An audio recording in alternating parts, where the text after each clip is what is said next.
Commander Valdar stood on the bridge of his ship, watching the small human vessel drift closer through the darkness of space. The Harmony's edge looked fragile to his eyes, thin metal walls, simple design, and weapons that seemed meant only for defense. His crew had been tracking human expansion for months, and everything they learned suggested this was just another weak species trying to survive in the galaxy. Their bones break easily, reported his science officer, reading data from their sensors. Their skin tears with simple pressure. No claws, no natural armor, no poison glands. How did they even make it off their home planet? Valdar nodded, making notes in his report. The Zephyrian people had conquered dozens of worlds, not through cruelty but through superior technology and careful planning. They always studied new species carefully, looking for strengths and weaknesses. With humans, the weaknesses were obvious. Captain James Mitchell felt nervous as he looked at the alien ship approaching his vessel. It was 3 times larger than Harmony's edge and covered in gleaming crystal armor that seemed to bend light around it. His small crew of 12 had trained for this moment, humanity's first meeting with alien life, but nothing could have prepared them for the reality. "They're sending a message," said Emma Walsh from her communication station. She was young for a lieutenant but had proven herself capable during the long journey from Earth. "They've somehow learned our language." The main screen flickered, showing the image of a tall being made of what looked like living crystal. Four arms moved gracefully as it spoke, and its eyes shifted through colors that humans had no names for. "Greetings, humans," the being said in perfect English. "I am Commander Valdar of the Zephyrian Confederation. We have been observing your species with great interest. You seem to be a peaceful people." James cleared his throat. "Thank you, Commander. I'm Captain James Mitchell. We're honored to meet you." Over the following days, the two ships remained close while diplomats from both species worked to establish formal contact. The Zephyrians seemed friendly enough, though James noticed they often spoke about humans the way adults might discuss children, with patience but little respect. Dr. Robert Chin, the ship's medical officer, spent hours answering questions about human biology. The aliens seemed amazed by how fragile humans were compared to their own crystal-hard bodies.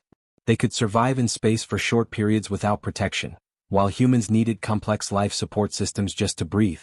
"Fascinating," said Dr. Keth Miran, the Zephyrian scientist studying human culture. "Your people write stories about war and conflict, yet you appear to have no real capacity for violence. These tales of great battles and heroes, pure fantasy, we assume?" Robert nodded politely, though something about the aliens' tone bothered him. Humans have active imaginations. What the aliens found most strange were the small things humans cared about. Engineer Lisa Parker had brought her cat, Whiskers, on the mission for emotional support. The Zephyrians couldn't understand why humans formed such strong bonds with other species, especially ones that served no practical purpose.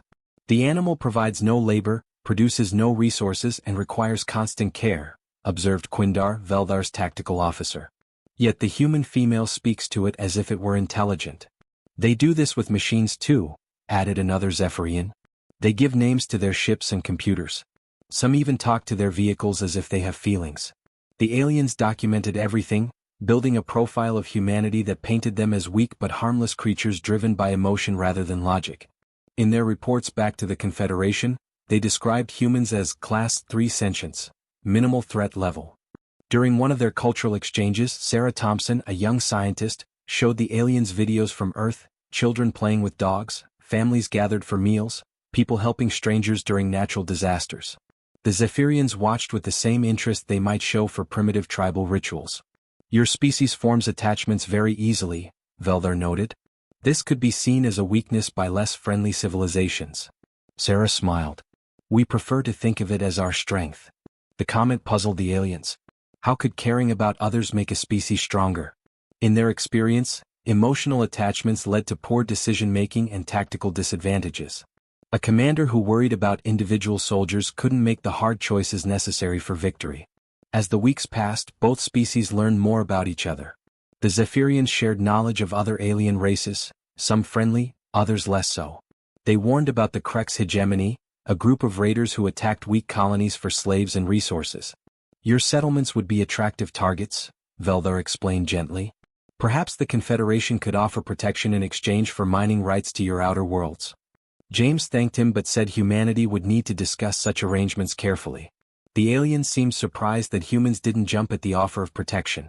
After all, what other choice did such a weak species have?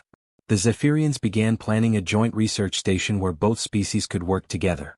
They saw it as a way to study humans more closely while keeping them safely under Confederation influence.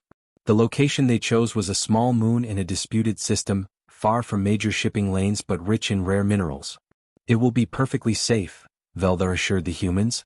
"Our sensors will detect any approaching ships long before they arrive." What the aliens didn't understand was that humans had spent their entire history fighting against larger, stronger opponents and winning through determination, creativity, and the fierce protection of what they loved. They saw human emotion as a weakness, not recognizing it as the source of humanity's greatest strength. The research station was completed within months, staffed by both species working side by side. The Zephyrians remained confident in their assessment: humans were gentle, weak, and easily protected. They had no idea they were about to discover what turned ordinary humans into something the galaxy had never seen before. Dr. Sarah Thompson knelt beside her golden retriever, Max, as he slept peacefully on the cool metal floor of the research station. The dog had been her constant companion for 3 years, and bringing him to this alien moon had seemed natural. The Zephyrians found it odd but harmless, just another example of human emotional attachment they didn't understand. Sarah worked late into the night, studying crystal formations that grew naturally on this moon. The samples glowed with soft blue light, and she believed they might hold secrets about faster space travel. Beside her, the Zephyrian scientist Quindar moved with careful precision, his 4 arms handling delicate instruments. "These patterns are unlike anything we have seen," Sarah said, holding up a small crystal. "If we can understand how they form, we might learn to create our own." Quindar's eyes shifted to green, which Sarah had learned meant interest. "Your species shows promise in research, despite your physical limitations." Max stirred and lifted his head, ears perked. Sarah noticed but thought nothing of it. Dogs often heard things humans couldn't. She scratched behind his ears and returned to her work.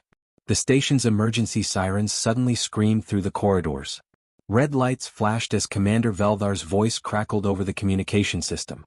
"All personnel to emergency shelters immediately. Krex raiders approaching. Human staff will be evacuated first. You lack combat capabilities." Sarah's blood went cold. The Krex hegemony was known throughout this part of the galaxy as brutal pirates who took prisoners for slave labor. She had read reports of their attacks: quick, violent, and without mercy. Max jumped to his feet, sensing her fear. Sarah grabbed her research bag and started toward the evacuation route, the dog trotting beside her. Quindar and 2 other Zephyrians followed, their crystal bodies making clicking sounds as they moved quickly. They were halfway to the safe room when the lab door exploded inward. 3 Krex soldiers burst through the smoke, insect-like creatures covered in black armor, carrying energy weapons that hummed with deadly power. Their compound eyes fixed on the fleeing researchers. The lead Krex raised his weapon toward Quindar, but Max reacted first. The golden retriever launched himself forward with a bark, trying to protect Sarah as he had been trained to do. The energy blast caught him in midair, and he crashed to the floor with a soft whimper that cut through Sarah's heart like a knife. For 3 seconds, Sarah knelt beside Max as his breathing slowed and stopped. The Zephyrians would later say they watched something impossible happen in those moments, as if the human female had become something entirely different. When Sarah stood up, her face was calm but her eyes held something the aliens had never seen before. Not rage, not panic, but something far more terrifying: absolute, cold purpose. The first Krex raider died when Sarah drove a sharp crystal specimen through a weak spot in his armor with surgical precision. She moved faster than any human should have been able to, her hands finding the exact point where his neck met his helmet. The second raider spun toward her, raising his weapon, but Sarah was already moving. She grabbed a metal instrument from the lab table and threw it with perfect accuracy, striking his weapon hand. As he stumbled, she picked up the fallen Krex's energy rifle and turned it on him without hesitation. The third raider tried to run. He made it exactly 4 steps before Sarah brought him down using nothing but lab equipment and movements that seemed impossible for her species. She turned a simple research station into a battlefield, and one using tools never meant for combat. Quindar stared in shock as Sarah calmly checked each fallen Krex to make sure they were dead. Then she knelt beside Max again, gently stroking his golden fur with hands that had just killed 3 armed soldiers. "How?" Quindar whispered. "Your species lacks the strength, the speed, the combat training." Sarah looked up at him, and for a moment her eyes still held that terrifying clarity. "You hurt something I loved." Other Zephyrian security forces arrived minutes later to find the research lab transformed into a crime scene. The three Krex raiders lay dead, killed by improvised weapons and tactical thinking that shouldn't have existed in a peaceful human scientist. The security chief, a veteran of many battles, studied the scene with growing amazement. The human female used 17 different objects as weapons. Every strike was precisely placed for maximum damage. Her movement pattern shows tactical awareness we've never seen in her species. Commander Veldar arrived soon after, staring at Sarah as she sat beside her dog's body. She looked like the same gentle researcher from before, but everyone in the room now understood they had witnessed something unprecedented. Dr. Thompson, Veldar said carefully, can you explain what happened? Sarah's voice was quiet but steady. They killed Max. He was trying to protect me and they killed him. She paused, still stroking the dog's fur. So I killed them back. The simplicity of her answer chilled the aliens more than any threat could have.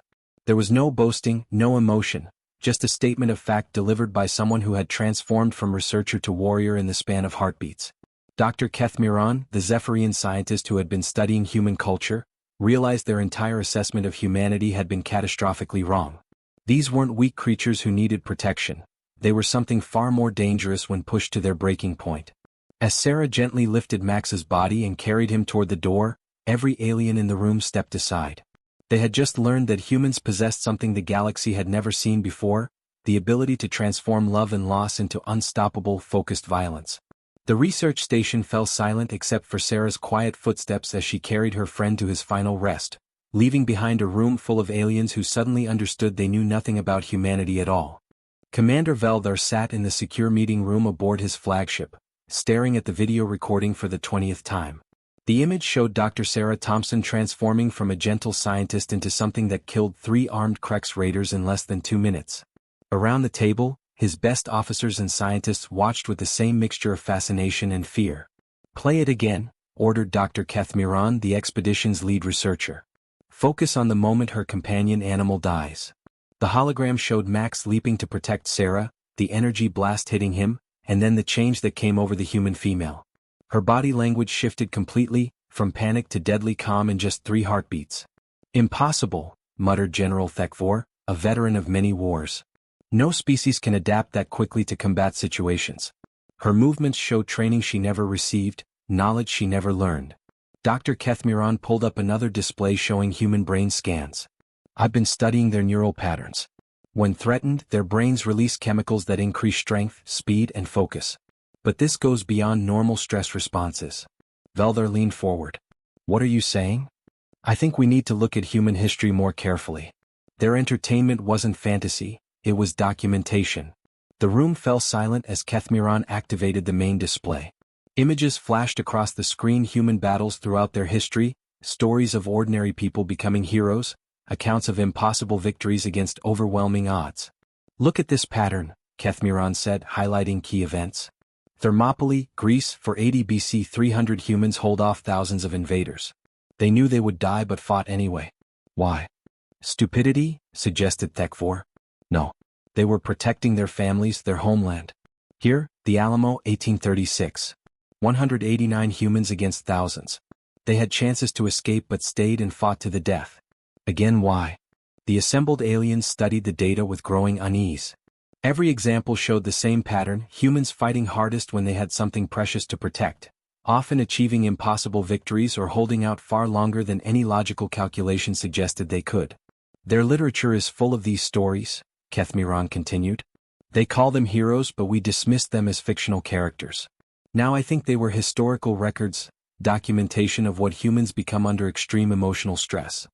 Veldar activated his personal files. I've been reviewing every human interaction we've recorded. They form emotional bonds with everything, other humans, animals, even machines. We thought this was a weakness. What if it's their greatest strength?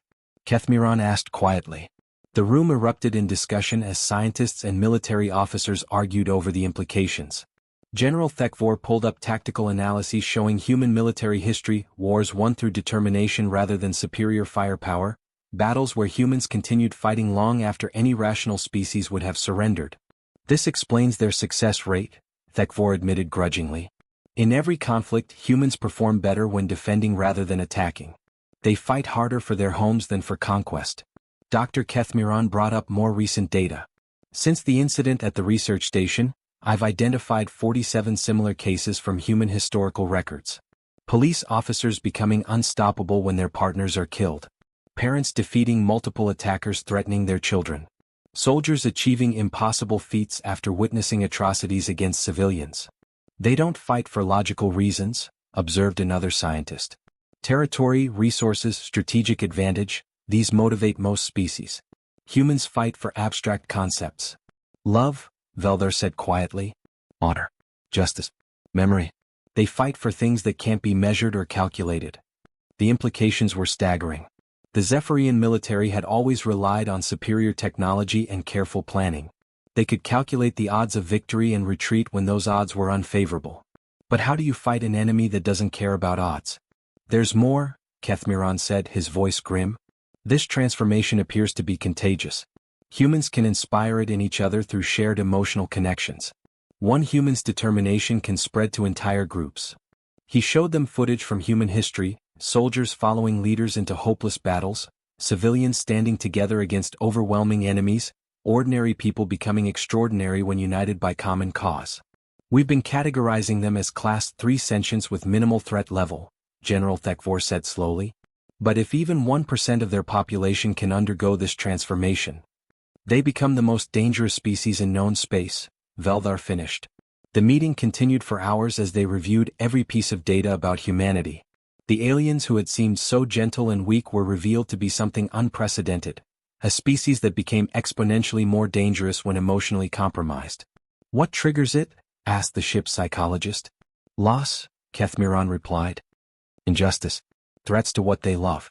Remove the logical self-preservation instinct and add emotional motivation, and you get something that can't be reasoned with, bribed, or intimidated. A killing machine, someone whispered. No, Kethmiron corrected. Something worse, a being that will not stop, cannot be turned, and grows stronger with each loss until either they achieve their goal or die trying. Veldar stood and looked out at the stars.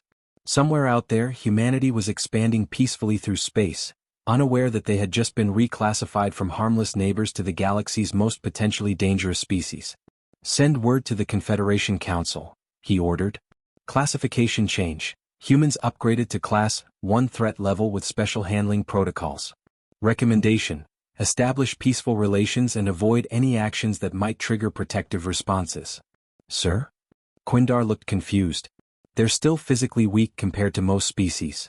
Physical strength isn't everything, Veldar replied, thinking of Sarah Thompson calmly stroking her dead dog while surrounded by the bodies of trained killers. Sometimes the most dangerous weapon is a broken heart with nothing left to lose. The secure transmission reached Krek's hegemony headquarters 3 days after the research station incident. Warlord Esikatar watched the classified footage with growing unease, his compound eyes reflecting the light from multiple screens showing human combat analysis. One female killed 3 of our best raiders, his intelligence officer reported. No weapons training, no military background. She used laboratory equipment to eliminate trained soldiers in under 2 minutes. Esikatar's mandibles clicked nervously.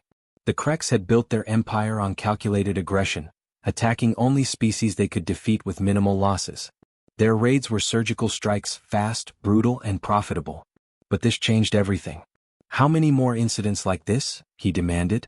43 confirmed cases across human space in the past year alone.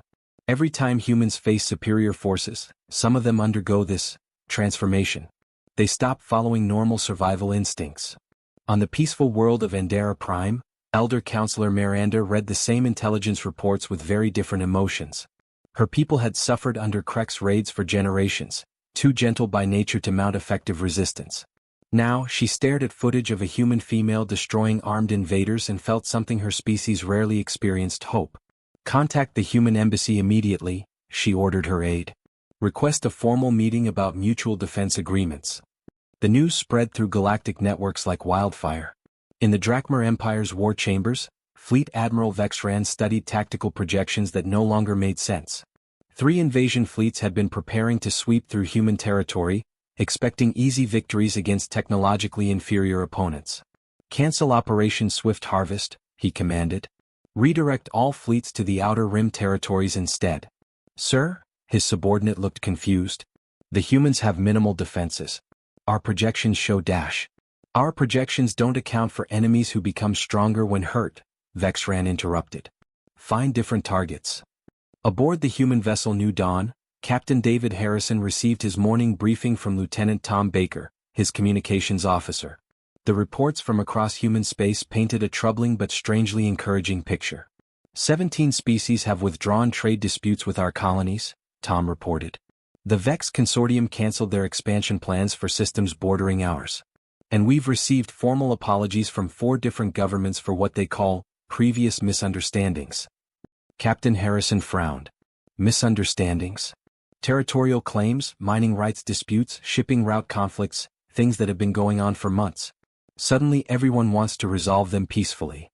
Dr. Jennifer Moore, the ship's science officer, looked up from her data pad. I've been monitoring alien communications. They're all talking about something called the human phenomenon. References to combat transformations, emotional catalysts, protective responses. They're scared of us, realized engineer Mark Stevens. Word got out about what happened at the research station. The revelation was spreading faster than official diplomatic channels could control it. On trading stations throughout the galaxy, species that had never paid attention to human activities suddenly found themselves studying Earth's history with new understanding. In the Zephyrian Confederation capital, emergency sessions debated humanity's new threat classification. The recordings from their research station had shattered every assumption about human nature. We must reconsider all interaction protocols, declared Counselor Reshmai. These beings are not the harmless creatures we believe them to be. But they remain peaceful and less provoked, pointed out another council member. Perhaps this knowledge can work in our favor. On the border world of Kepler Station, Captain Lisa Rodriguez watched alien cargo ships carefully maintain extra distance from human vessels. The subtle changes in behavior were obvious to anyone paying attention: more formal communications, quicker response times to human requests, fewer attempts at aggressive negotiation. It's like they're afraid we might snap, observed her first officer, Lieutenant James Parker. Maybe they should be, Lisa replied quietly, thinking of her own daughter back on Earth. She understood now what the aliens had discovered, that humans were most dangerous when they had something to protect. The economic impacts were immediate. Species that had been pressuring human colonies to accept unfavorable trade deals suddenly offered generous terms. Pirate groups that had targeted human shipping found other routes. Even the notoriously aggressive Kreks began avoiding human space entirely. Dr. Robert Chin, now serving as humanity's chief xenopsychological advisor, compiled reports from across human territory. The pattern was clear: alien behavior toward humans had fundamentally changed overnight. They've realized we're not weak, he explained to the Earth Council during his monthly briefing. We're something much more unpredictable. A species that becomes exponentially more dangerous when threatened or when protecting others. Are we actually more dangerous? Asked Counselor Patricia Williams. We always were, Robert replied. They just didn't understand what triggered our protective instincts. Now they do, and they're being very careful not to activate them. The change wasn't just in military or political spheres. Throughout the galaxy, species that had treated humans as junior partners began showing genuine respect. Cultural exchanges became more equal. Trade negotiations proceeded more fairly. Even casual social interactions carried a new weight of consideration. On the frontier world of New Texas, Sheriff Michael Thompson, no relation to Sarah, noticed the difference during his weekly patrol of the spaceport. Alien traders who had previously been dismissive or condescending now spoke politely and followed regulations without argument. They keep staring at my badge, he told his deputy, pointing to the simple star-shaped symbol on his chest. Maybe they're wondering if you're going to transform into some kind of warrior, his deputy joked. Michael considered this seriously. You know what? Let them wonder. The psychological impact rippled through the galactic community. Humanity hadn't changed, they were still the same species they'd always been. But now everyone understood what humans became when pushed beyond their limits. The galaxy had learned to respect not human strength, but human love and the terrible things it could inspire. In classified reports across dozens of worlds, the same recommendation appeared repeatedly: maintain peaceful relations with humans. Avoid actions that might trigger protective responses. Remember that their greatest weakness, their emotional attachments, was also their most dangerous strength. Captain James Mitchell stood on the observation deck of Harmony Station, humanity's first diplomatic outpost, watching ships from 23 different alien species dock peacefully at the same facility. 6 months ago, such cooperation would have been impossible, Too many old conflicts and territorial disputes. Now, representatives from former enemies worked side by side in the station's corridors. Commander Veldar approached, his crystal body reflecting the soft lights of the docking bay. Captain, the Krex delegation has arrived for the peace talks.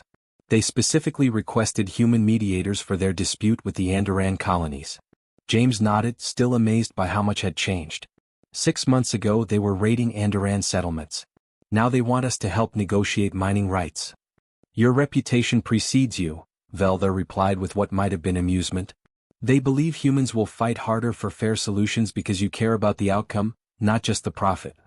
Dr. Sarah Thompson walked past them, her new companion, a German shepherd named Hope, trotting calmly beside her. Every alien in the corridor stepped aside respectfully, not from fear but from a deep understanding of what human bonds meant. The story of Max and Sarah's transformation had become legend throughout the galaxy. In the station's main conference room, Ambassador Lisa Parker finished reading the latest reports from Earth Command. The numbers told a remarkable story: piracy in human space had dropped by 80%. Border disputes that had simmered for years were being resolved peacefully.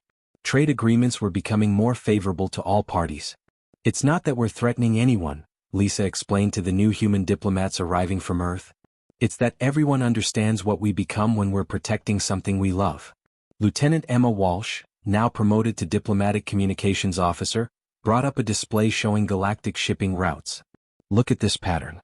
The major powers are actually using our space as neutral territory for their own negotiations. They know that if anyone starts trouble here, they'll have to deal with humans who are emotionally invested in keeping the peace.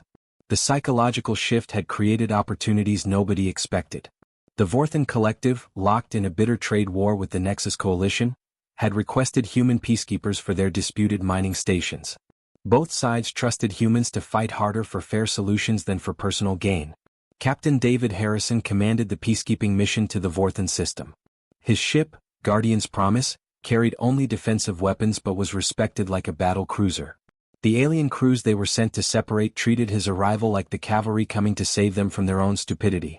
The amazing thing, Harrison told his crew during their morning briefing, is that we don't have to threaten anyone.